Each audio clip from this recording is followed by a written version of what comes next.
Terkait ribuan calon ASN yang mengundurkan diri, kita sudah bergabung, sudah terhubung bersama kami, Kepala Badan Kepegawaian Negara, ada Profesor Zudan Arief Fakrullah.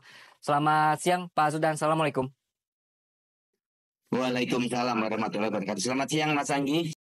Oke, Pak Zudan, berarti sekarang kalau misalnya tadi angkanya di angka 1.900 begitu, Pak. Ini kosong, nanti jadi seperti apa posisi-posisi kosong ini, Pak? Ya, Mas Anggi, terima kasih banyak. Program optimalisasi ini salah satu tujuannya adalah untuk mencegah agar tidak ada formasi yang kosong. Kalau tidak ada optimalisasi, yang kosong itu jumlahnya 16.000 lebih formasi. Nah, dengan adanya optimalisasi ini, terjaring 16.000 pelamar yang tadinya yang bersangkutan itu tidak lulus pada formasi yang dituju. Jadi, yang mundur 1967 ini sesungguhnya yang bersangkutan tidak lulus pada formasi yang dia lamar. Kemudian ada formasi di tempat lain yang kosong karena pendaftarnya kurang, yang lulus juga kurang karena tidak memenuhi nilai ambang batas. Maka formasi yang kosong dengan spesifikasi yang sama, kualifikasi yang sama, maka pelamar yang tidak lulus tadi dan rankingnya tertinggi dikirim ke sana. Oke. Jadi inilah yang menjadi program dari PKN. Nah, saat ini ranking di bawahnya dari yang 1967 tadi sudah mulai mengisi. Jadi program rankingan kan berjalan terus. Betul. Nah, yang kosong sekarang sudah mulai terisi kurang lebih 1.400-an. Sekarang sedang finalisasi. Kami dari BKN berkomunikasi dengan instansi yang akan mengisi formasi-formasi yang ditinggalkan tadi. Jadi terus berproses. Instansi mengajukan permohonan NIP dan calon pelamar mulai mengisi daftar riwayat hidup. Seperti itu prosesnya, Mas Anggi. Oke. Pak Zudan, berarti sebenarnya ini pemerintah membantu memberikan kesempatan kedua begitu Pak ya, bagi mereka-mereka yang sebenarnya kemarin tidak lulus begitu ya? Iya, betul sekali seperti itu.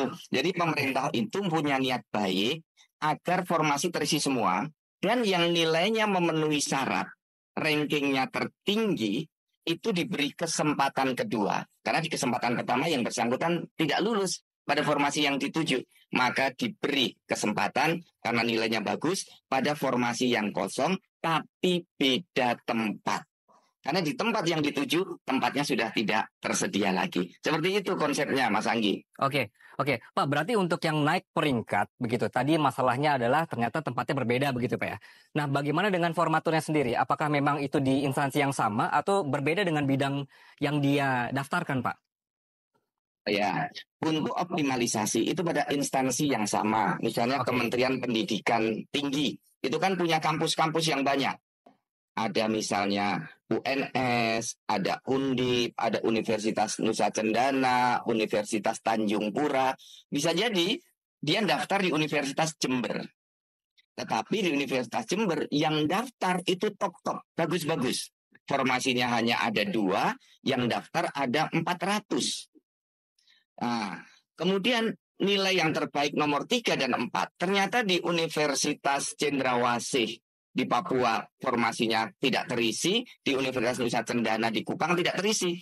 Maka Kementerian Pendidikan Tinggi mengirim secara sistem ke tempat yang kosong tadi. Nah, inilah yang mana formasi itu ditinggalkan oleh yang diberi kesempatan kedua karena merasa tempatnya jauh. Kalau ada tempat yang dekat, secara sistem akan mengarahkan ke tempat yang dekat. Nah, dikirim ke sana karena formasi yang tersedia hanya di tempat itu. Sisa formasinya yang kosong hanya di sana.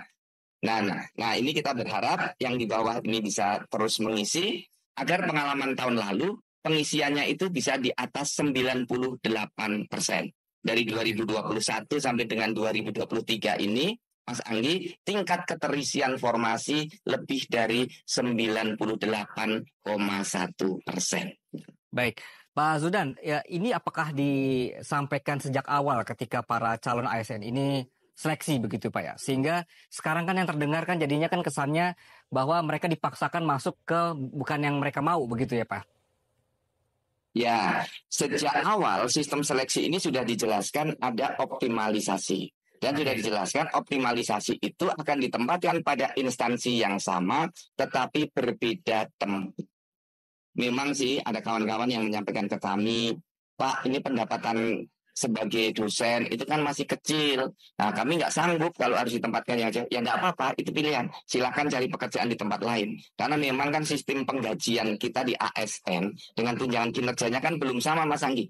Maka hampir nggak ada dari Kementerian Keuangan, Provinsi DKI, kementerian yang tunjangan kinerjanya tinggi, itu yang mengundurkan diri. Oke, baik. Pak, ini kita luruskan lagi. Berarti nanti kalau untuk CASN yang kemudian dia peringkatnya oke, yang awalnya tidak lulus begitu ya Pak ya, kemudian ditawarkan untuk posisi yang baru ini, kemudian dia ambil, ini berarti tidak termasuk dengan tunjangan Pak ya? Berarti dengan honor yang di daerah tersebut? Yang bersangkutan akan menerima take home pay sesuai dengan instansinya. Oke. Ya, jadi instansi misalnya Universitas Nusa Cendana, ya dia menerima seperti yang diterima di Universitas Nusa Cendana. Bukan sesuai dengan universitas yang dilamar. Misalnya dia melamar di Universitas Diponegoro. Kemudian di Universitas Diponegoro formasinya penuh. Dia ditempatkan di Universitas Tanjung Pura di Kalimantan Barat. Nah, dia mendapatkan penghasilan seperti di Universitas Tanjung Pura, bukan seperti di Universitas Diponegoro yang dia lamar pertama kali. Konsepnya seperti itu. Baik, baik. Pak, berarti untuk seleksi selanjutnya lagi tadi Bapak menyebutkan bahwa tadi penerimaannya sudah sampai di angka di atas 98% tadi Pak ya. Berarti untuk next seleksinya lagi Pak, bagaimana supaya tidak riwah seperti ini, tidak simpang siur beritanya Pak? Ya, ini perlu kami jelaskan dan rekan-rekan media juga saya mohon bantuannya agar pemerintah bisa tumbuh yang di branding adalah hal-hal yang bersifat positifnya. Ini kan yang banyak ditumbuhkan, yang dituliskan itu yang tidak mengambil program ini. Padahal yang mengambil sudah di angka 98%. Dan kesannya ini bukan program optimalisasi. Kesannya itu yang bersangkutan diterima dari awal pada formasinya. Padahal yang bersangkutan aslinya tidak diterima pada formasi yang dilamar. Kemudian negara memberi kesempatan kedua karena nilainya bagus di atas ambang batas untuk ditempatkan pada formasi-formasi yang masih kosong untuk mencegah kekosongan formasi. Dan dengan sistem ini, kalau yang bersangkutan tidak mengambil, ranking berikutnya mengisi. Ranking berikutnya mengisi sampai habis formasi dan habis pelamar yang bisa mengisi di formasi itu. Oke. Jadi program ini adalah solusi terbaik yang ditawarkan pemerintah agar formasinya tidak kosong dan tenaga kerjanya, pelamarnya bisa terekrut pada posisi-posisi yang sesuai kualifikasinya, sesuai dengan formasinya. Demikian Mas Anggi.